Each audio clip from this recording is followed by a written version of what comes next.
Welcome back. Today I am going to start making some guides here for Gladius because I've had a lot of people request that I make some guides because they've really been struggling, especially if they get inspired to watch some of my impossible playthroughs. They try it themselves and then they just totally get decimated. So I figured I would just give some quick little summaries for different factions. I'll make one video per faction, and I'll just kind of give my two thoughts about how I like to play them and what I'd recommend after beating this game on the impossible difficulty and completing multiple playthroughs on the impossible difficulty, doing both the quest victory and the, I guess I would just call it like total domination victory, where it's you against every other faction and you wipe everybody else out on the map. So today we'll talk about the Chaos Space Marines here. And the big thing is that if you click on the faction at the start here, it'll kind of give you a little bit of background history of your faction, and it'll give you a kind of a quick summary of what they think for the main skills, because not only does every faction obviously have its own units, but they tend to have their own kind of play style. And that's actually one thing that I think Gladius does very well, is the different factions play differently. It's not like every faction has all the same resources. Some will have every resource. Other ones may have only 4 resources instead of, 5, and, different kind of city spawns and things like that. So today, like I said, we're going to talk about the Chaos Space Marines. So kind of the big things here is it does say, initial challenge is medium, and I think that's true. They start out with some of the weakest units, being the Chaos Cultists, and as it says, these are cheap fodder infantry that can found cities and increase growth, and that's because you're effectively using them as, like it says, to found cities and also to be sacrificed, so you can increase the growth of your cities, but it's also your starting melee units, unless you end up building buildings to start pumping out your Chaos Marines, which are like your Space Marine brothers. They're very durable and have good damage, but they're also very expensive, and it can be very hard to get those guys out.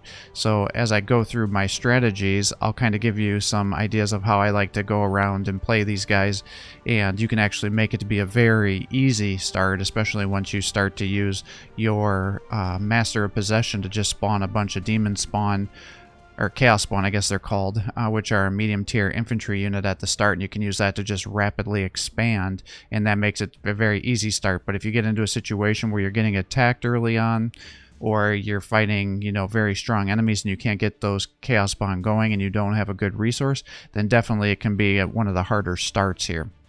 Now, the big thing you need to understand is you do have access to something called Unholy Rites, and what this is it allows you to sacrifice some of the city population to a dark god, and then it grants that city a temporary economic boost, depending on what god you sacrifice somebody to. Now, early on, you're going to need to have a little bit higher population to be able to use this, but the different Unholy Rites stack with each other, and again, once I open up a save file from one of my successful campaigns, I'll kind of go through everything more in depth, but do know that these do stack, and that's why you want to sacrifice your Chaos Cultists to increase your growth, because then you can sacrifice those extra population to trigger those Unholy Rites, and that can really make these guys be economic powerhouses. Now, different units in the game also have access to getting something called the Boons of Chaos. And so how this works is if they get the final hit on a unit and they get the kill, then it rolls for a chance to get a permanent boon, and you go through your tech tree. There's tons of different boons that you can upgrade, and some of them will give you like bonus health, some damage reduction, additional damage. Unfortunately, there's also a chance to roll for a negative trait, and that's Spawnhood here. And so what that means is instead of getting a boon that's going to increase your traits somehow, it will turn your unit and transform it into a Chaos Spawn. Now, if it's something like a Chaos Cultist that's a very weak unit, then no big deal. But if it turns out to be, some Chaos Terminators, which are one of the highest tier infantry units you get access to on this game, and they then turn into a Chaos Spawn, which is kind of a medium tier infantry, especially if those Chaos Terminators have a lot of really good boons that are buffing their stats even further, then that's a big kick in the dick, even for Slaanesh, to take that one. So there's a little bit of RNG here, but the opposite is also true, is you also have something called Dark Apotheosis. And that, what happens is, again, you get that final hit, you'll roll for the potential to get a boon of chaos for spawnhood, or to trigger the Dark Apotheosis. And what happens with the Dark Apotheosis, instead of getting a positive trait or becoming a spawn, it'll transform your guy into a Demon Prince. And that's effectively one of your hero units. Now, it's one I don't personally like very much, but that can be a massive boost to your strength, especially if this happens early on, because I've had playthroughs where I'm having just a Chaos Cultist, I kill somebody just to try to farm a little experience, and it turns into a Demon Prince, and then all of a sudden that's your highest tier hero, and you can just start pumping out huge amounts of damage and just wildly creep very fast. So again, it all kind of comes down to some RNG about how you're going to do this. Now, I tend not to do an infantry build at my start, and I think that's how it actually tends to be a little bit easier. So I kind of sidestep this whole point. But if you want to do a very infantry based build, then you have a very interesting playthrough that you, or mechanics that you can utilize, especially if you end up getting the Chaos Lord, because if you kill guys while the Chaos Lord's next to them, it'll actually increase your chance of triggering a boon. So this can get totally out of control. And then the Demon Prince himself, one of his abilities is he can just activate a boon and give it to one of your infantry units without having to do any sort of kills. So you can make your infantry some of the most powerful units in the game if you really stack up all those boons. But again, that's kind of hard to do, and you have to feed them tons of experience. So I would rather just use higher tier infantry or higher tier units. But definitely this is an option if you're, you know, getting a base that's in the middle of the forest and you just have tons of food. Then by all means you're going to likely be spawning an infantry army. But if you have a bunch of ore, then you're probably going to want to do more of a mechanical force. So it all depends on your spawn point. Now, the other thing it has is, in addition to getting all these boons of chaos, you'll also get the ability through your technology tree to unlock marks of chaos. So very similar, but different. So the marks of chaos you actually get to choose, and there'll be a mark for every chaos god. So there'll be 4 different marks, and then 1 undivided mark. And then no matter what whatever unit you give a mark to chaos to, you can still give them the undivided. So if you end up doing the first tier of the, so let me explain that because I feel like that was confusing.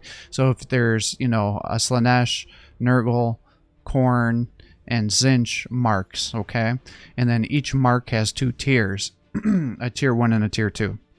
So if you use the tier 1 Nurgle, you then can't use a tier 2 Khorne. You have to give it the tier 2 Nurgle ability, so it locks you into a certain chaos god. But then the undivided trait that's in the middle there, that can be applied to anybody, and what that does is effectively minimize their morale loss when units are dying around them. So that can be very nice for your infantry, which may be breaking with morale, and then you can give them that and it will minimize that from happening. Now, they also have It Will Not Die. What that means is different vehicles that are demon engines. That means they'll regenerate hit points every turn. And when they're killing units, they'll also have like a life leech ability where it'll end up giving them a little bit of health back. So that can definitely help you increase survivability. And then if you are playing against a Space Marine player, you may want to unlock the trait Veterans of the Long War. And so what that means, not only would you have a technology that'll increase your ability to fight the Space Marines better, but then they also have this trait here. And so veteran units with reduced morale loss that gain a bonus in melee accuracy when they're fighting Chaos Space Marine or other Space Marines, loyal Space Marines, I should say. It doesn't get triggered if you're fighting other Chaos Space Marines, but this will also increase your melee damage of your units when you're fighting with your vehicles or infantry. So that can be very nice to help boost your damage against the Space Marines, because the two of you, you know, Chaos versus regular Space Marines, both of you are powerhouses, and so slamming into each other can be very damaging and hard to kill each other's units. And so by getting that melee accuracy, it'll definitely help you get the kills. So with that here, I will just I'll just load a file here real quick. Okay, so this is a campaign on the impossible difficulty that I have been playing. I pretty much have all the research figured out. As you can see, I got several successful bases here, slowly creeping towards this end of the map here. I have all sorts of forces here, and then there's this last Tyranid base. That's the last faction that's alive that I'm about to kill and get the victory. But I figured this would give me a good template to kind of go through some different mechanics, because I think it's usually easier to show than to just tell here.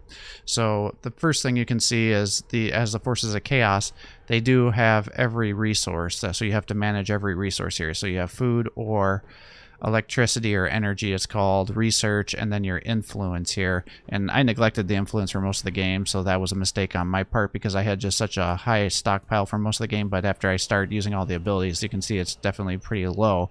And so one of my cities was trying to start getting the influence up because I needed to spam the abilities here. But the big thing you need to understand is the research here, because that's going to help you out. So what I'll do is just kind of give my recommendations here. Obviously, you work up through your 10 tiers of research here, and you have to select, I think, 2 tiers of research to get to the next one, if I remember correctly. So what you're going to end up doing on your first tier is it's going to depend on your starting location. So if you have access to a lot of ore, then you're probably going to want to go with the Infernal Fabricator. And if you have a lot of food, then you're going to want to do the Abominator's Gene Lab, because that's going to get your infantry, and this will get you your vehicles. And then in addition to that, I really like to do my Lord's Quarter here, unless I don't think I'm going to be able to get my influence. But I almost always will get this going, because after I get to tier 2, I'm going to want to create a Master of Possession, which is one of the heroes that gets unlocked. Now, if you're doing a rush to get technology unlocked in your research, then you'll want to go back and also get the Rite of Change, because this allows you to sacrifice one of your population to dramatically increase the research rate that your cities are generating, assuming you're making deciding to build research buildings, but you're usually not going to rush those right away until you can build them much quicker. So this is an excellent ability in tier 1, but you're probably not going to want to rush it right at the start because it's going to have limited utility for you. Once you get to tier 2, you're going to want to get the captive pens unlocked, because by the time you're getting to this tier 2, your first city is going to be close to max population. And so this will allow you to keep getting your city growth going, because we're going to want to be sacrificing populations to the dark gods to start buffing our cities. So we want to get as much of a boon to our population going as possible. But you're going to want to unlock the Master of Possession. And once you get them unlocked, you're going to want to make 1 or 2 of them, depending on how good your economy is, as fast as possible. So I do not use the Chaos Lord at the start. I go with Masters of Possession. And if you can get 1 or 2 of them out, this is how you can start making creeping very easy. So every faction will start out with some sort of builder and then 2 infantry units to help you creep. But the cultists, like we talked about already, are pretty weak. So you're not going to want to use them as your main creepers here, because they're going to quickly get overwhelmed. You'll be beaten back. Then you have to keep running back to your city and healing them up and trying to push again. And then depending on the amount of wildlife that you set up, that's going to make it very hard for you to push. But now once you get the Master of Possession out, you'll want to give him his ability where when he gets the final kill, that it will allow you to start summoning demon spawn or chaos spawn when he gets the final hit. So, and it doesn't matter whether it be a building, say like a webway gate. If you get the final hit with the Master of Possession, then all of a sudden you'll get a chaos spawn, and like I said, that's a medium tier infantry or some other sort of life forms, neutral creepers out there. You take them out and then you'll get a demon spawn. Or chaos spawn. I keep saying demon spawn. And so since those are medium tier infantry, that can be a huge boon, because they have massive movement. They're melee, so that will allow them to bypass a lot of like the Gene Stealers and other units that have resistance to range fire. You just don't even have to worry about that. And then they randomly get a random mutation every turn, so they can do a good amount of damage for you as well.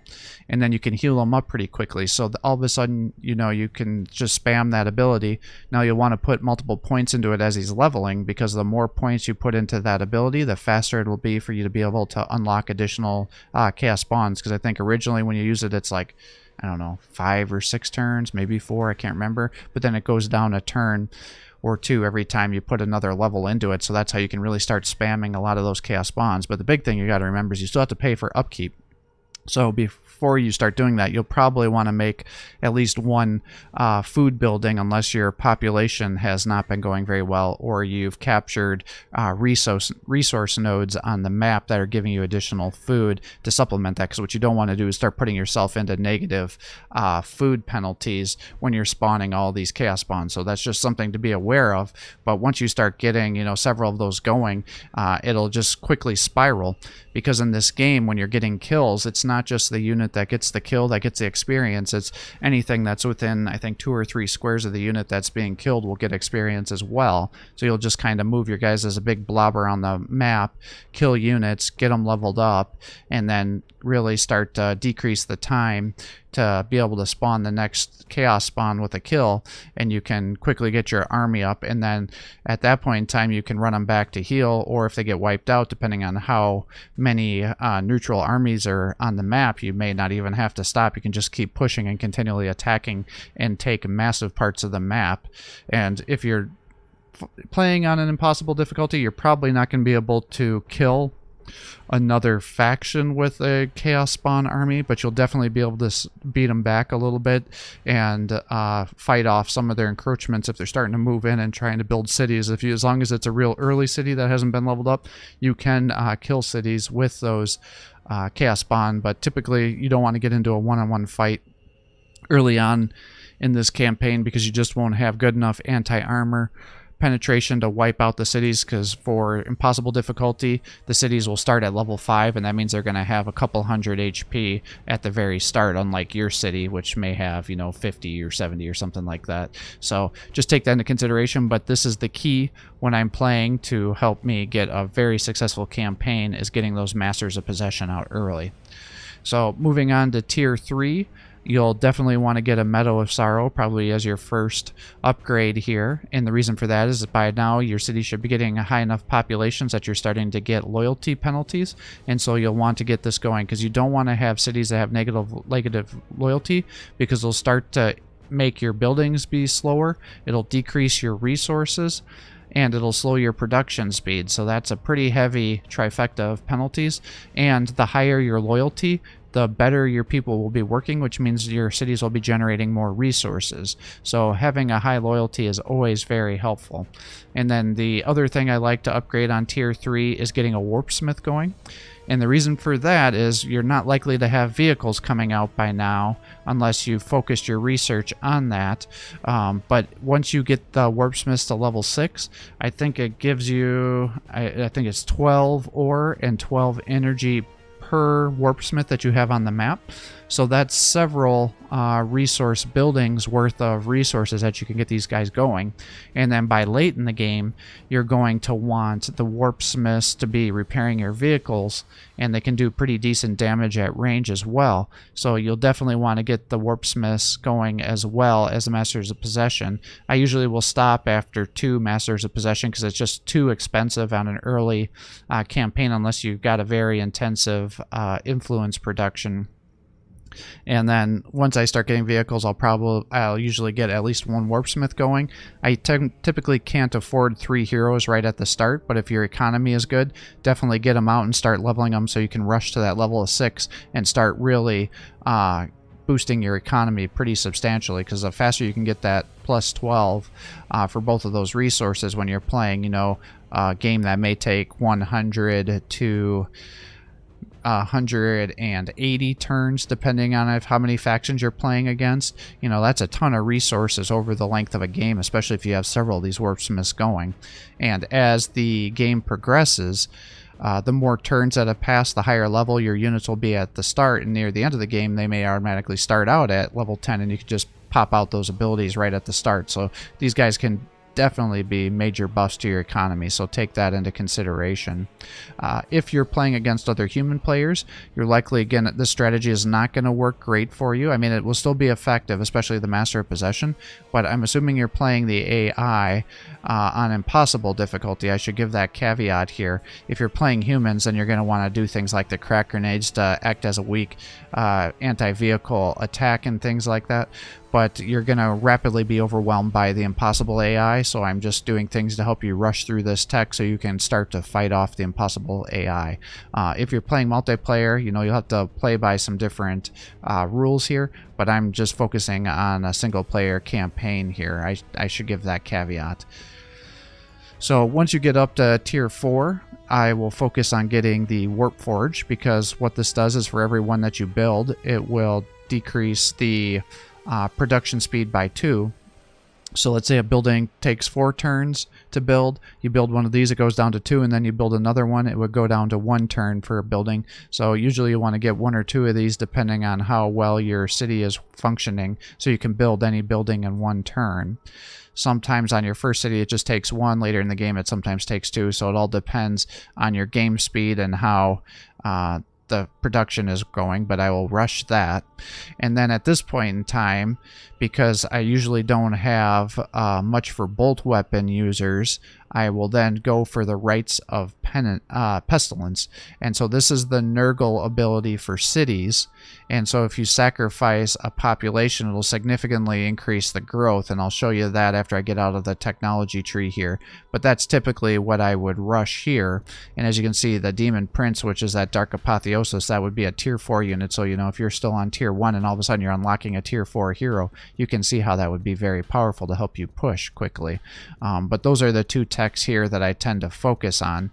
Later I'll come back and get the Mark of Slaanesh, because that's the Slaanesh marks and the Tzeentch marks are the 2 that I tend to use the most. But usually I don't have enough units or resources to be putting marks on people, so I'm just trying to rush the tech. So those are the 2 I focus on tier 4. Then once you get up to tier 5, you'll have to make a decision about how your economy is going. So if your city is getting pretty full by now, then you're going to want to focus on the Call of the Dark Gods. So what this does is will increase the acquisition radius of your cities by 1 tile, so that will let you build out farther. So if you're running into issues where you don't have enough spots to build, then you're going to want to do that. Otherwise, you'll likely want to do the extra infantry armor here to increase the durability of your chaos spawns that are running around the map, helping you creep right now. And then again, you'll want to come back and later get the Mark of Tzeentch, which will give you a damage reduction on your units, because that's the other mark I like. But again, you're likely not going to have a strong enough economy with influence by this point in time to want to focus on those marks. So now, once you get up to tier 6, you're going to have to make some decisions. By now, you should strongly be considering getting to 2 to 3 bases. So you're going to want to get Chaos Rising, which will reduce the cost of you founding cities, because the Chaos foundations for founding costs for cities can be a bit expensive, especially without this technology, but this makes it a very minimal cost, so you'll want to do that as you're moving across the map here. And then I also like to do conjoined weaponry, because that'll then increase the armor penetration of my melee weapons, and because I usually have 5 or 6 if not more chaos spawn running across the map helping me push and take territory, this will significantly help them, especially if there's things like castellans or other heavily armored units on the map that they can sometimes struggle taking down. This will definitely help them successfully do that. And then this is the undivided mark that I was talking about. It's actually called the Icon of Vengeance, but I just call it the undivided icon because any faction can get it. So now at tier 7, things really start to pop off. So now I will likely start getting Terminators unlocked if I have a good food and ore base, because I will use these all the way through the game because these guys are very good, and they're also a unit that can start getting all the boons that we'll be unlocking at the very end after we've gone through our tech tree, so then you can start getting those boons going as fast as possible. If I don't have enough economy going, then I will be focusing on getting the extra vehicle armor and the demon bone casings, because both of these will be buffing our vehicles, which I'll definitely start making once we get to the next tier here, which is tier 8. because now you can start to unlock land raiders, and that'll be the backbone of my army for most of the game because it's very good, and it'll also act as a transport vehicle to help you move your other infantry units throughout the map much quicker, because that's one thing that the Chaos faction can sometimes struggle with, is they're not the most mobile of forces, so that can significantly help you. Or to help keep your infantry alive if they're almost getting killed, then you can run them into a land raider and keep them alive because the land raider has significant amounts of health. Now, if you're having your cities being founded and you're needing additional tiles, then you're going to want to get the Nexus of Doom, which will again increase your tile acquisition radius of your cities to 3 tiles, which is the maximum amount that you'll get for the Chaos faction here. Otherwise, if your cities are doing well, you're not needing that increased radius, and you have an excellent ore and food stockpile, then you're going to want to unlock the Obliterators, because this is the other infantry unit that I rely on as the backbone of my army. Now, these guys have way more damage potential than the Chaos Terminators do, but the Chaos Terminators have a lot more tankiness than the Obliterators do, because these guys are glass cannons. They do tons of damage, and they can get themselves killed very easily, whereas the Chaos Terminators can take a beating and then still be healed up. And the Obliterators, as you can tell, because they're higher tier, are actually more expensive than the Chaos Terminators. The big thing is the Chaos Terminators can get all those boons like we talked about, whereas the Obliterators cannot. So they're not considered champions of Chaos, so just take that into consideration. So with those things unlocked, you can then jump over to Tier 9. When I get here, what I tend to do is, if I'm really struggling to stay alive, then I may end up getting Defiler unlocked, because I do tend to build several of those throughout the campaign. Before, if you didn't have the DLC, you would definitely get this, because you wouldn't have access to the Greater Brass Scorpion at Tier 10 without the DLC. But if you do, and you're doing pretty well with your Land Raiders, Obliterators, Chaos Terminators, then I would just skip the Defiler tech and go for our lives for the gods, which will increase the growth rates that sacrificing cultists will do, because by now you're going to need to be sacrificing cultists every time it comes off a cooldown to really get that population popping off, so you can keep stacking your other rights that your units are getting. And then I'll either do the Defiler or the Icon of Excess to get the second stage, second blessing for the Marcus Lanesh, because by now, depending on what bases I will likely have enough influence where I can start throwing these marks onto my infantry. And then finally, when you get up to Tier 10, you have to decide how strong you're doing. If you're having issues where you're fighting other factions, or you're worried you're going to be pushed back, you're going to want to rush the Greater Brass Scorpions, because these are some of the most broken units in the game here. By the time they get to level 10, they have well over 200 hit points. They hit like a Mack truck. They have good armor piercing, good melee. The only thing they suck at killing is aircraft. And by now they have just great damage potential to just rapidly kill things. And then I focus on the Rites of Pleasure here, which will then start allowing you to sacrifice population to increase the loyalty. Then I tend to go back and get the Forbidden Energies to help increasing the damage that my las and plasma weapons will be doing, because I will have a bunch of units that will be getting benefits from that. And I will then go and get the Warp Flame Gargoyles here, because that'll increase the damage further of my Land Raiders. And then I'll get the Icon of Flame, which is the second level to our marks. So once I've completed all those things, then you have to make a decision. Are you having mostly a infantry based or a mechanized army, or do you have a mix of both? If you have quite a few infantry, then you're likely going to want to go back from the start and start unlocking all these different boons. Typically I'll start at Tier 1 and make my way up, because then it's much quicker to get all the boons unlocked, so I can start getting those applied to my infantry. And then you'll also, if you have an all mechanized force, then it doesn't make sense for you to spend all that time and turns focusing on getting these research unlocked. So then I would go back and get all the sort of buffs to the forces that I'm using. So, you know, you may want to get your Hammer of Wrath to increase the damage to the brass scorpions instead, and making sure you have your marks that you may want unlocked, and, you know, getting smoke launchers for your land raiders to help them get some protection. So again, it all depends on the kind of army that you're forging here, and then you just can kind of go back and pick and choose. But that's how I recommend rushing through the technology tree, depending on the situation that you're playing as. So now I will focus more on the heroes now. So here's a level 10 Warpsmith that I have. This is their level 6 ability, the Infernal Industry, and as you can see, he's giving me 12 energy, 12 ore, and that would be 12, so 24 resources per Warpsmith.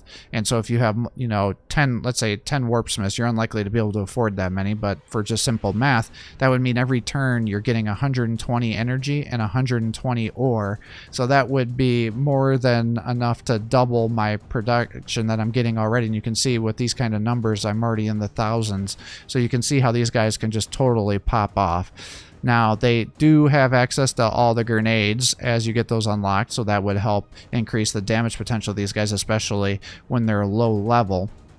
Now, what I would do to start these guys off is I typically, if I'm ready for vehicles, then I get the Master of the Mechanisms here, and what that is that's your healing ability for vehicles or fortifications, which would include cities. You can heal, once it gets to maximum level, 24 hit points every turn. And then I also focus on getting the Mechachendrils.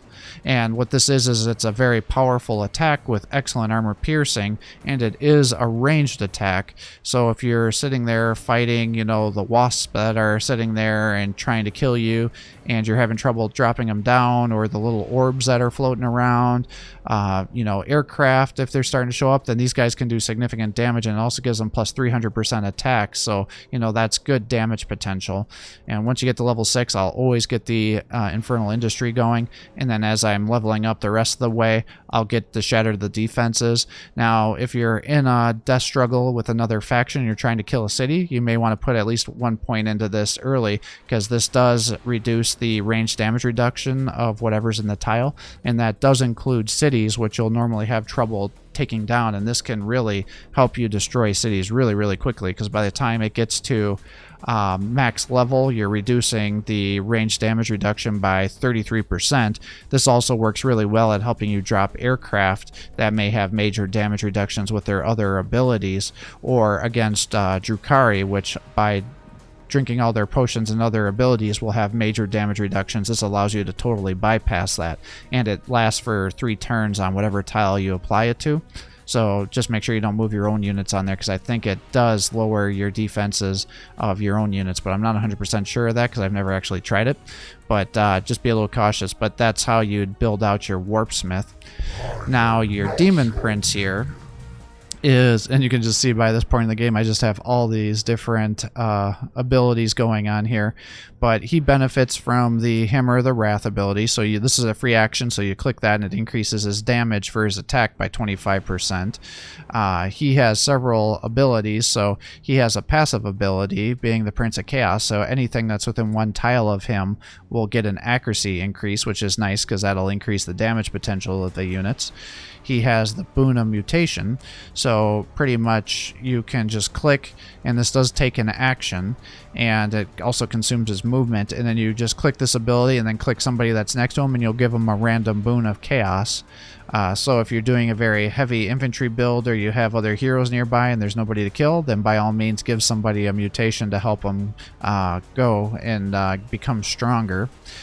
Now, you can also get an ability called the Gift of Contagion. I personally don't really ever use this, because what I typically do is every hero has 6 items. Now, I don't have the influence to buy items, but I will usually give him items to make him very tanky and have high damage potential with his weapon, so it makes no sense for me to use any of these other abilities that he has.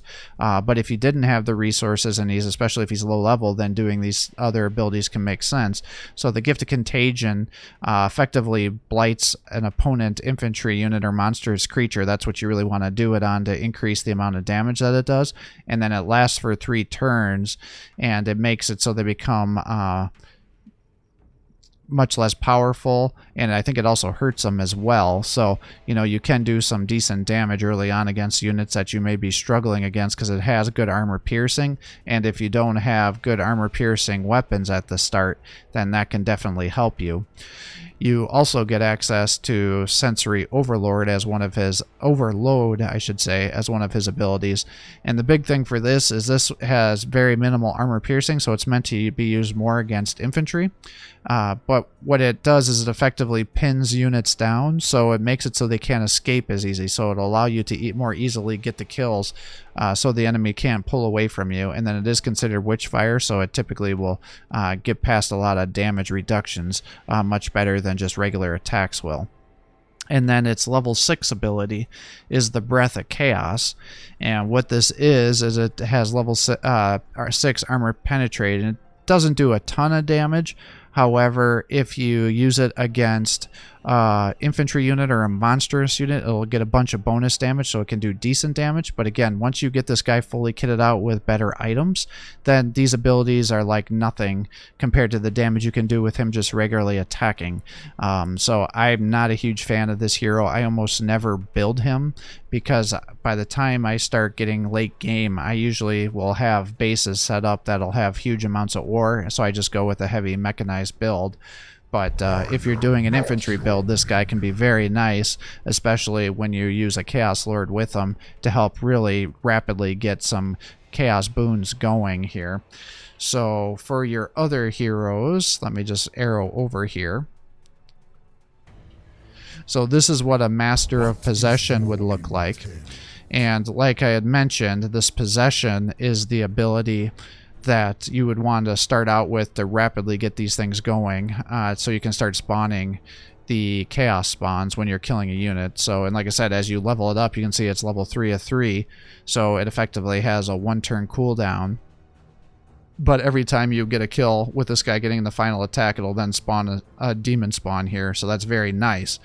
The ability I focused on next would be the Sacrifice ability, and so what that does is it sacrifices some of his health to heal another unit. Now, for the longest time, I thought this only would heal infantry, but you can actually use this to heal vehicles as well. So you don't have to rely on the Warpsmith to heal vehicles, but you do have to be a little cautious early on, because it does do decent amount of damage to your own health. Now the amount of healing he does goes up, and the damage he takes goes down as you level it up, so it's only 2 right now. But especially if you have 2 back to back, then they can start healing all sorts of units, and then as they start to get low, they can heal each other, and that can nullify that negative trait there. Now, he does have an Aura of Fear, so early on when he's fighting in melee, he doesn't do great melee damage, but you can start lowering morale, and the more morale that gets morale damage that's applied to units, it'll dramatically decrease their combat effectiveness. So this can be very nice early on as well to help you kill units as you're creeping out. And then if you do unlock the grenades, you know, just like any humanoid hero with the chaoses, they do have access to the grenades that you're unlocking. Now, the tier 6 ability is Incursion, and what this does is it allows you to randomly summon in either a Helldrake, a Muller Fiend, or a Warp Talon unit, and it'll last for 3 turns. So effectively you'll get a free unit every 3 turns. Now after 3 turns it disappears, but this can be nice to help you just randomly throw guys in to capture resource nodes, soak up any sort of enemy fire, you know, all sorts of different things, or even just get some attacks off for free. So that can definitely be helpful for you. And then his other ability is the Infernal Power. Now this is something I tend not to use, but that's because I'm just lazy. But this is a free action, so really I should be using it much more than what I do. And what it does is everybody within 1 tile will get a 30% accuracy and a 30% increase to the damage. So that is actually a huge boon. But again, I'm lazy, so I tend not to micro my guys very much, but that can be a huge benefit for you. Now here is a unit with different items, and this would be kind of how I would typically build out my Masters of Possession. So I would get both the bracers and the weave, or the weave vest, and the reason is that now gives them 3 armor. And if you're unfamiliar with how this works, is armor reduces the amount of damage taken from weapons or abilities, and each armor reduces the damage taken by about 8.3%. So by the time you get up to 10 armor, there's not benefit really for going much higher than that. But it maxes out, so you can see this guy's taking 83% less damage because he's got that maximum amount of armor. But there are weapons and abilities that ignore the armor, will ignore armor. So I guess it does make sense to go above 10, because what it'll do is it'll be your armor. So let's say I was getting attacked by something that had armor piercing of 4, that would drop my armor down to 8. And so then I'd only be taking, I wouldn't get the full damage reduction there. But as you can see, between my abilities, all sorts of other things here, I'm getting all these percentages, so I'm greatly maxed out above the 83 max. So even with the armor piercing, all these other damage reductions would make it so this guy's only taking a few damage every turn, so it actually makes him pretty tanky even though he only has 25 health. So I get pretty much both of these armors on every hero I build, because there's nothing worse than having a powerful hero and then they get sniped down, because all infantry can be killed by vehicles pretty easily. So by giving them that 3 armor, that dramatically increases their survivability. Now on support characters, I really like to use the Falchions Wing, and what this does is you just click here and it increases your, in exchange for your 1 action point, it gives you +5 movement, so you can use these guys to rapidly move around the map to get into a position where you can set up like a healing position like what I have here, or to capture different resource nodes after you've taken out a base, or to explore, or more importantly, when you're getting into a battle that you're losing and you're worried they're going to get killed, you just pop this off and all of a sudden you can run farther than an airplane can fly, and you'll be able to keep these guys safe. So for that reason, I like to do that. I'll almost always give all my heroes a Zote Hide Jerkin as well, because that almost doubles the healing rate that they'll get, and it also gives them +3 HP. And then as you can see, because I always armor up all my heroes so much, they become very durable tanks. So if I can just get their HP a little bit higher and increase the healing, then it can make it even harder for the enemy to drop them down. So I really like that. I usually will give every unit that will have a melee attack a Duskblade, and the reason is for the damage they do, they'll heal for 20% because it gives them a lifesteal. So early on, this allows these guys to creep more effectively, and while I'm trying to get those possessions to be ticking off to help me survive, and it also increases the damage that they will do, so yeah, that helps. And then again, I like to give my support characters endurance implants, because that increases their movement by an additional square. Now if I'm having a really rough time getting my resources or my influence or my research popping off, instead of giving them the Duskblade and the endurance implant, I suppose I should explain how this works if you're unfamiliar. So there's these little areas on the map called Dracaro Trader encampments, and so this allows you to buy and sell items. Likewise, if you run and you see these Ruins of Vol, you see in the description there it says explored, but if nobody has actually captured this, it will say unexplored. And then if you move a unit over there to capture it, you'll either get a free item or you'll get some sort of resources, such as research, but that's another way to get items in the game here. Likewise, I think when you're completing some quests, they'll give you items too, but usually you'll just go to these Dracaro trading encampments and then you'll buy items, and they only cost influence. So like I was saying, if you were in a pretty resource poor area where you're not generating much influence, or you're having trouble with your research, instead of getting the endurance and the Duskblade, I would get the Tantalizing Icon, which will give you +8 influence every turn just passively while it's in these guys' backpack, and then the Scroll of Magnus, which would increase your research by 6. So you know, each building you can get, I think, gives you 6 research if I'm not mistaken. So effectively that's like a building 2 additional buildings. I like the Falchions Wing because you can do it every turn. Some people prefer, instead of the Falchions Wings, to get the Dimensional Key because they cost the same.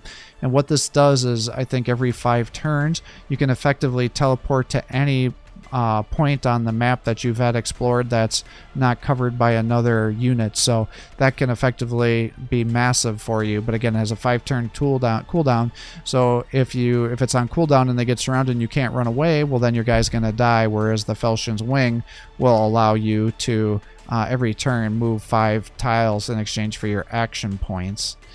So the other hero, because Chaos is one of the factions that has access to 4 heroes, most only have access to 3, is our Chaos Lord. But why can I not find him? Ah, here he is. So he's in here. So here is your Chaos Lord.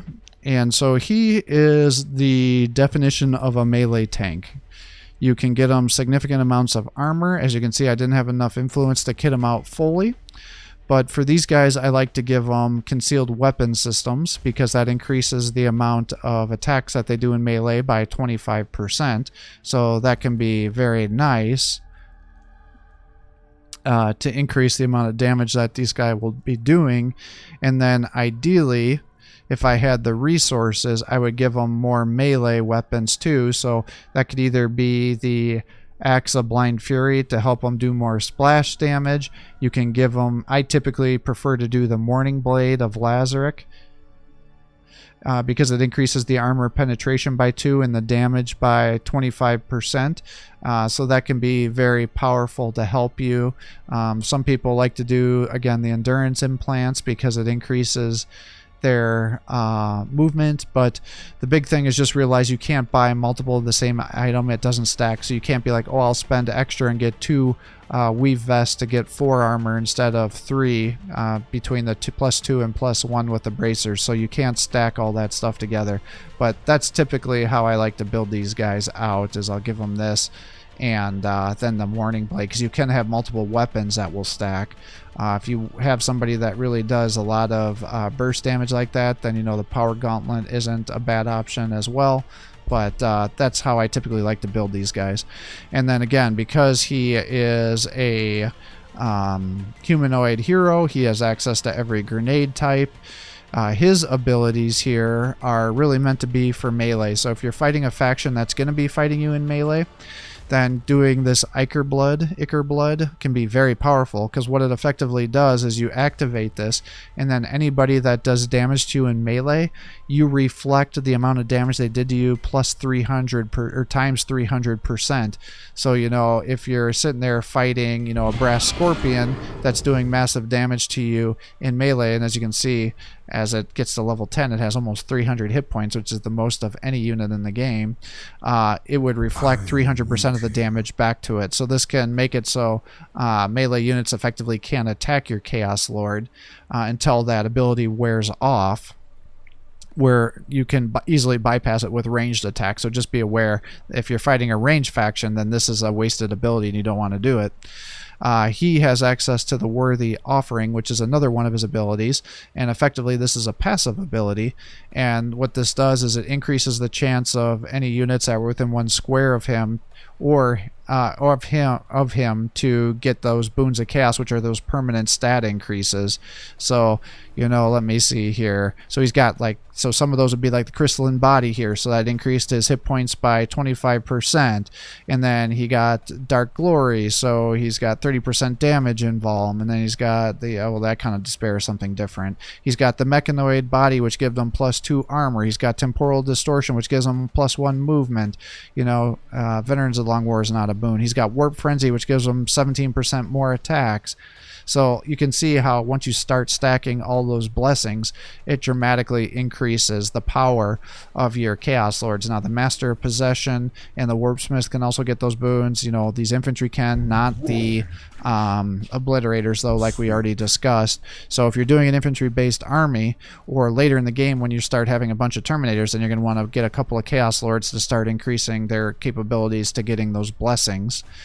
He also has a passive ability where he just gets a damage invuln. Oh yeah, that's what this is. So that wasn't a blessing. That's one of his other abilities, and effectively it just gives him a damage reduction. So just this ability by itself will give him a 30% damage reduction once it's fully leveled.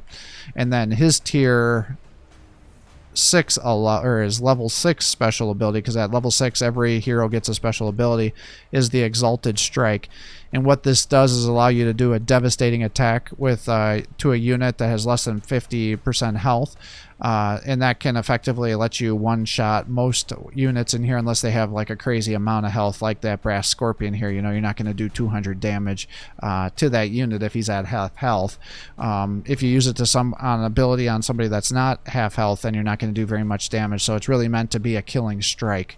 So just take that into consideration. But those are your 4 heroes and what I'd recommend for item builds for them. So I hope that helps in that aspect, because sometimes that can be overwhelming for newer players, kind of knowing which heroes to get and how to kit them out.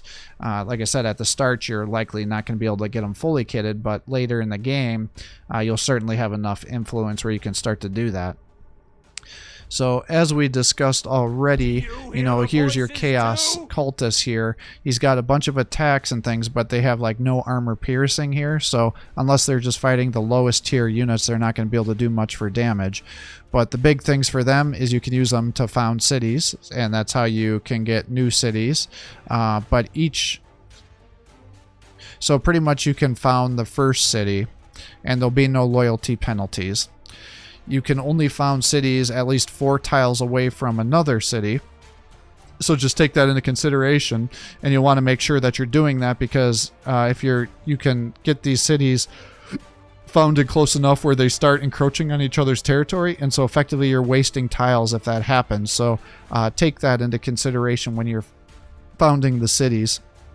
And then you can also use them to, you'll keep them within 1 tile of a city, and you can use them to use the Cultist Sacrifice. And this is that ability I was talking about. So you just click this and you click on the city, and that would delete the unit and sacrifice them. And what that does is it increases the growth rate of the city by 50%, and it stacks by an additional 25% once you get the technology for Our Lives for the Dark Gods. And so that's a plus 75% growth rate, and it lasts for 10 turns. So it's not like every turn you have to have these cultists here, but you do have to kind of keep into consideration, like, okay, which city has that blessing on it? Now some of these cities are getting maxed out on population, so that's why I don't have it activated on every city, but that's how you would do it if you wanted to. So let's just click here and sacrifice there, and now you can see that it's got the Cultist Sacrifice active for 10 turns when you just hover over this city. So that's the power of the Chaos Cultist. Now the other thing is, once you get the technology unlocked, you can also get the Noctilith Crown. Now this was a DLC building. I originally thought they'd be really cool. I think they'd definitely be very good against other human players, but against multiplayer where the battle lines are moving so dramatically, I'd never use these, but it is something you could consider against a human player, because they do cost resources to maintain every turn. And what it effectively does is it gives the loathsome aura, so that gives anybody within 1 square of this a 33% damage reduction. And then if any enemy units that are non-chaos psychers move within 1 tile of this, it'll take 10% of their health away. So it's got like a Mortis engine effect here. But like I said, it does cost resources for this to survive here. It takes 2 energy upkeep, which can be expensive early on the game. So if you have it and the battle lines have shifted, then you'll want to disband the unit, and that way you're not paying for the upkeep. But I did want to show how that Noctilith Crown works with the cities here. Now likewise, in addition to the Cultist Sacrifice, you can then double click on your city here and it'll open up your rights here and you can see the boons. So if you have the Unholy Pleasure, which is Slanesh, that'll increase the amount of influence that your city's generating by 33% and the loyalty by 33%, and it takes one population to trigger that, and it lasts for 10 turns, and you can activate all 4 of these. It's not mutually exclusive.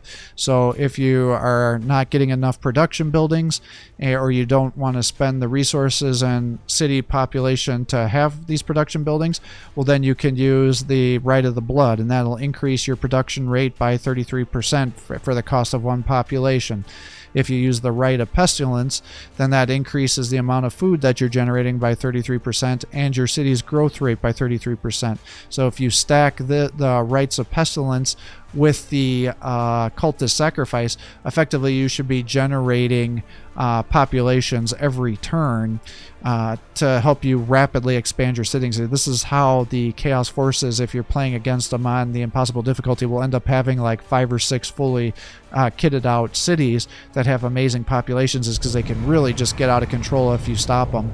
And then the Rite of Change increases your production by an additional 33%, so you'd be up to 66% if you sacrifice 2 population here, and that'll allow you to effectively have to build 1 less of your buildings to help get faster productions out, and it'll also increase your research by 33%. Now, it only affects buildings, so if you don't have any research buildings in your city, it won't change your research rate by clicking this boon here. Likewise, if your city, you don't have any foods buildings like this one here, your Rites of Pestilence isn't going to helping you for the food, but it'll still help you for the growth. So you'll just want to make sure that you're picking and choosing which ones you want to use. But almost any city is going to benefit from the Rites of Pestilence and the Rites of Unholy Pleasure. So that's why I tend to focus on those 2 rites, and I rarely will use these other 2 unless I have a research city going, or for whatever reason I just don't have the resources that I can afford to build the different production buildings here. So that's how those Unholy Rites work. And I don't remember if I said this already, but the maximum amount of distance your city can grow out with all the research is 3 tiles. So some different factions have different sizes of the cities. Regarding the armies I like to build out, I've kind of briefly discussed that on the research thus far, but I tend to get cultists because I'll use them to sacrifice and to increase the growth of the cities and then to found new cities. And the other thing that cultists can do is they can clear tiles. So if there's wireweed or difficult terrain, every turn you can clear some of that obstruction out of your way. So that's the other thing that the cultists help you do. So I usually will have several of them going just to help me clear out difficult terrain. I'll have the Master of Possession for my hero and the Warpsmith, as already discussed. I will have Land Raiders, and these are kind of a main backbone for a large portion of my campaign. They're excellent anti-armor. They do good damage against infantry, and they can also do good damage against vehicles. You can get them the Dirge Caster ability, which effectively makes it so enemy units that are next to him can't activate their Overwatch, so it allows them to be able to creep much easier and not take as much damage. Once you give them the smoke screen, you can pop this, which will give them a 33% damage reduction, and that stays on the tile they're on for 3 turns. So you can pop that if you have a real aggressive battle going on to help increase their survivability. And as you can see, they have excellent anti-vehicle weapons. So they have armor piercing of 7. They have good bolters here to help them kill infantry. They have the Havoc launcher, which also helps them take out infantry, and then the Destroyer blades, which is also an anti-infantry. So as you can see, they have both anti-vehicle and anti-infantry. They do good damage against cities. They do good damage against cities and vehicles and aircraft. So that makes them very powerful. The Defilers, these were meant to be a good anti-infantry, anti-vehicle unit that also had good melee capabilities against your opponents, but for the most part, these guys are loudly largely become obsolete, especially if you have the DLC, because you're going to want to use brass scorpions instead of these guys. But they have a battle cannon which has decent damage and armor piercing, the havoc launchers, the power fists, and the twin linked las cannons here to help them do more damage. They do have an aura of fear because they are a demon unit, so that will reduce the morale of enemies units that are nearby. You can increase their damage for 1 turn using the Hammer of Wrath. They too have the Dirge Caster, which will affect the overwatch from your opponents being activated. And then because it's a demon mechanized force, it has the Demon Forge ability, which allows you to sacrifice 10% of their health to give them more armor piercing and more damage. And then they also have the capability to pop smoke to help increase their survivability. I tend not to use these, but if I was playing against a human player, I definitely would, as they have access to these Dark Disciples. This is very similar to the Noctilith Crown here, but the big thing, the advantage that these guys have over the Noctilith Crown is they can move around throughout the battlefield here. And so what these guys do is they give you the Deferred Absolution.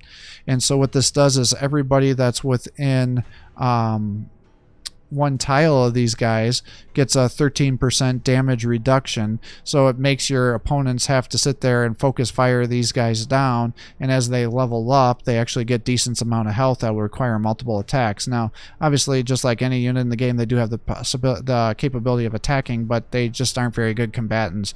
But having these guys in the middle of a big glob of enemy units and getting a 17% damage invuln is definitely something that can be useful. But I tend to have my infantry buildings popping out Chaos Terminators, which are one of the main backbones of my units here.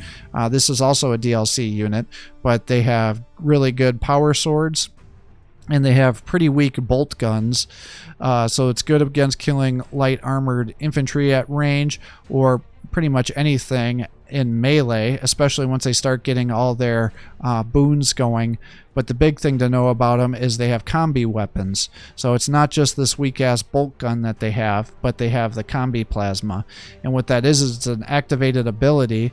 The closer you are, the more damage it'll do, because it has the rapid fire trait, which means that if you keep your guy at half the distance, then it'll double the amount of attack. So this has an armor piercing of 7, so this allows you to do dramatically huge amounts of damage against armored vehicles, buildings, as long as you're within 1 tile of them. I mean, it'll still do damage at longer ranges, but if you keep it within 1 tile, then it's effectively doubling the amount of damage that you're doing. So that can be huge. And then again, these guys, because they have so much armor, they typically have not only armor reduction because of the high armor, but they also have an invulnerable damage reduction, which is a different damage reduction compared to other units. And then finally, I shouldn't say finally, because there's other units that I like to use too, but these are the Obliterators here. And these guys do much more damage than the Chaos Terminators do, but despite having 11 armor, they tend to get themselves killed much, much easier than the Chaos Terminators do, because these guys become very bulky, especially as they get all the boons, which allows them to take much more hits than the Obliterators do here. And then the big thing with them is they have an aura of fear, because they are considered a chaos demon unit. And then they also have different kind of weapons here. So you can use the assault cannon to help you do damage against medium tier and heavily armored units. And if you're going to be fighting mostly infantry, you'll want to use the heavy flame to maximize your killing potential. Saying that, I tend to just keep them on the assault cannon, because between the power fists that they have and the assault cannon, that usually allows them to just kill anything that's in their way. But technically they are a little bit better wiping out massive squads of infantry if you use the heavy flamer, but I tend not to cycle their weapons very much. I tend to just, like I said, I'm a lazy player, so I like to just keep it nice and simple. And then finally, the Brass Scorpion, the most broken unit in this entire game. This is the other unit that I use as the backbone of my force, and they start out at level 1 with 200 health. As you can see, once you get them up to level 10, they get up to almost 300 health. The opponent, the AI, they'll get even more powerful. They have tons of armor. They've got decent movement. They have multiple attacks, so they have the Scorpion Cannon, which has decent armor piercing. They've got the Hellmaw cannon, which also has decent armor piercing. And then they have their melee attack as well. And they have... You can increase that by 25% as well using the Hammer of Wrath. They're a demon unit, so they have the Aura of Fear, which will again lower morale of units that are nearby. And then they also have the Soul Burner cannon here, which is a free action that they can have for a second round of attacks. And then in addition to this, because it's a monstrous creature, it also has a Stomp attack, which allows it to do massive amounts of damage to infantry or very small vehicles. Now, obviously, I can't do it against, the side hero duel or however you say it, because this is supposed to be a monstrous creature that's massive, so you can't stomp something that's as big as you are, but any infantry in here, it's an additional attack. So as you can see, these guys can do shit tons of damage, and they're incredibly hard to kill because of all the damage invuln that they get, especially if you have other units buffing it, and then you can easily heal it, and they can just tank so many hits. So that's what I tend to use for my main damage dealers. So these are massive tanks, massive damage dealers. The way you would counter this is with really powerful armor piercing units that have damage reduction bypasses, or aircraft, because these guys can sometimes really struggle at killing aircraft. Anything can kill these guys, but they can kill anything in return. Obviously, your land raiders are pretty decent tanks, medium damage dealers against all units, and then they're a transport for you. These are good melee frontline units because it's much cheaper for you to sacrifice your Chaos Terminators than it is for your Land Raiders. And then infantry, because they have less HP, tend to be quicker to heal and get back into combat. And then, like I said, you can use some Defilers here, but really these guys have become obsolete if you have the other DLC. You can just bypass them and just focus on Land Raiders for anti-vehicle, Brass Scorpions for your main damage dealers, and then the heroes, as we already discussed. So continuing on, like I said, these Chaos Boys are pretty complicated overall. We next need to talk about the Marks of Chaos, as you can see in the upper left-hand corner of the map here. And what this is these are your different marks that you unlock. So this would be tier 1 Nurgle, this would be a tier 2 Nurgle, this would be tier 1 Khorne, this would be tier 2 Khorne, this would be tier 1 Slaanesh, and then this would be tier 2 Slaanesh, tier 1 Tzeentch, tier 2 Tzeentch, and then the Undivided, which is the mark of vengeance that anybody can use. So how this works is once per turn you can apply a tier 1 and a tier 2 from a certain Chaos God here. And once you put on the Mark of Nurgle, then you'd have to use the Icon of Despair. You can't do like a tier 1 Nurgle and a tier 2 Slaanesh. You can't mix and match like that. But I tend to really like using the Mark of Slaanesh because that increases your movement by 1. And then the tier 2 ability gives them a 17% damage reduction. So that's very, very powerful, especially on these obliterators, because I want to get my infantry into combat and help them stay alive. If I have a bunch of Chaos Terminators, then I'll instead give the Mark of Slaanesh to them so they have that damage reduction. And I will instead give my ranged units the Mark of Slaanesh, which gives them that 17% damage reduction. But it then at tier 2 gives them the Icon of Flame, which grants a passive damage ability to their weapons, which gives them the Soul Blaze, which does additional damage to infantry, and it's Witchfire, so it gets past any sort of damage reduction. So that allows them to get additional kills to vehicles and other units to help them kill things faster. So for an example, let's say I'm going to use the Mark of Slaanesh here. You can see all the units that don't have Blessing, because then it'll tell you how much influence it's going to cost. So let's put it on these obliterators here. So for 18 influence, I'll put on the tier 1. Passion for access to Slaanesh. And now that's on cooldown for a turn, so it's not like you can put an unlimited amount of Mark of Slaaneshes on your guys, but that's only the tier 1, so I still have the tier 2 ability, so I can then click this, and for an additional 18 influence, I can put that on them, and now they've got that ability. And then if I wanted to stack another one, I could then do the Icon of Access and put that on there. But now that he's been blessed, you can see I can't put on the Nurgle blessing on there, and you can't mix and match. So I tend to every turn put on 2 blessings plus the Undivided here. But if you were doing a very melee force, say with the Chaos Lord, perhaps in that case it would make sense for you to use the Mark of Nurgle, so that would give you plus 20% HP, and then tier 2 would give you a 50% damage reduction in melee, only melee, not range. You know, if you're doing Khorne, that'll give you 17% melee attack bonus, and then the tier 2 will give you a 17% damage increase bonus. So that could be good against the Obliterators because they have both a range and melee damage. But again, I think these other things are better. We talked about Slaanesh already, and we talked about Tzeentch as well here with those damage reductions. So that's how those marks work and how those end up stacking up to help you. And then the big thing is, as you're moving around with these cities, as you're founding the cities, I think I started to describe it, but then I stopped. But every city that you end up creating will decrease the loyalty of your other cities by 6. And that tends to stack. So, you know, one additional city, now they're getting -6 loyalty. You do another city, then they're suffering from a -12 penalty. So you just need to be very cautious and manage how you're building up your cities. And so what I like to do is, you know, you'll just start out with whatever you have, and then I like to try to build a city for every resource. So if there's a place that has a lot of food, then I'll want to make a food city, and that'll turn to be my infantry production city. And then obviously focusing on a city to get ore production so I can get my vehicles going. And then if you're gonna, especially if you're gonna do an air force, which I typically don't recommend for the Forces of Chaos because I hate their forge beasts or whatever they're called. I just don't think they do enough damage, but you'll want to have energy going here. And so you can find places on the map that help you with the energy.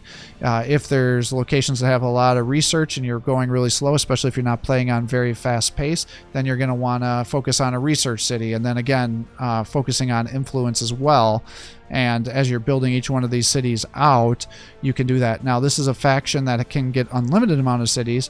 So the other thing you'd want to do, because they have such slow movement, is if you knew you're going to be fighting, you may want to start a city over here and get it built up so you can start producing units to help them get into combat quicker to help you get some kills. So that's what I would generally recommend for building out these chaos forces here to help you really just kind of pop off. So with that, I think that's everything I have to recommend with the Forces of Chaos. I hope that helps you play the Chaos Space Marines. They can be a complicated faction because you just have so many moving parts here. I think I've been talking now for a little over an hour, but I hope this helps, and that's kind of my faction summary with how I like to play these guys on the impossible difficulty against the AI, and that's how you can successfully beat the quest and the total victory if you're trying to do that for every faction here. And like I said, you'd kind of switch some of the build orders up, especially doing more of a low tier build if you're playing against another human player, because you know they're not going to let you get these maximum tier units. But once you get to the last tier, these guys become damn near unkillable, especially if you start spamming these greater brass scorpions out, because they are definitely a broken unit. So thanks for watching. I hope this helps you play Gladius and makes this game more enjoyable. It definitely has a lot to offer, and after the recent Skulls Festival, you should have been able to purchase this in the DLC for a very good price. But just take those things into consideration. If you're enjoying these videos, please give my channel a like and subscribe to encourage me to post more content for you. Have a great day.